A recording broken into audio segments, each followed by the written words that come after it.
Сәлеметсіңдер ме балалар? Бүгінгі біздің өтетін тақырыбымыз алуан түрлі ғаламшарлар.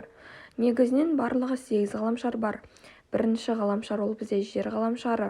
Жер күннен әрі санағанда үшінші ғаламшар және тіршілігі табылған жалғыз астрономиялық нысан болып табылады.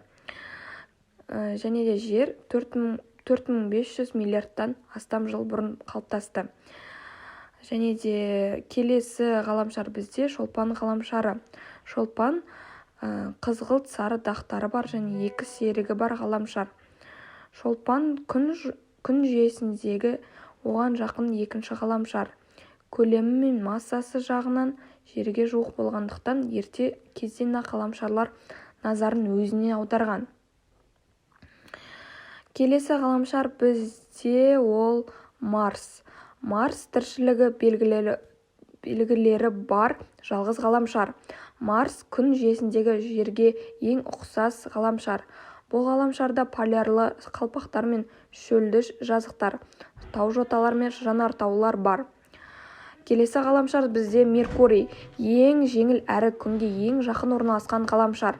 Меркурий күнге ең жақын және күн жүйесіндегі бірінші ең кіші ғаламшар. Күнде 88 тәулік ішінде айналып шығады. Ғаламшарлар бізде алып ғаламшарлар. Олардың қатты қабаты болмайды. Олар күннен өте алыс орналасқан.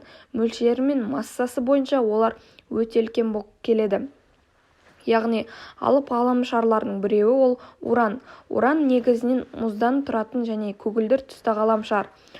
Уран күн жүйесінің 7-ші ғаламшары. 1781 жылы наурыздың 13-інде Уильям Гершел ашқан. Келесі ғаламшар Сатурн. Сақиналары жүйесі бар ғаламшар. Сатурн күннен санағанда 6-шы, салмағы мен үлкендігі бойынша күн жүйесіндегі 2-ші ғаламшар болып табылады. Келесі ғаламшарлардың бірі, яғни Нептун. Нептун күннен ең алыс орналасқан және өте қатты жел болып тұратын ғаламшар.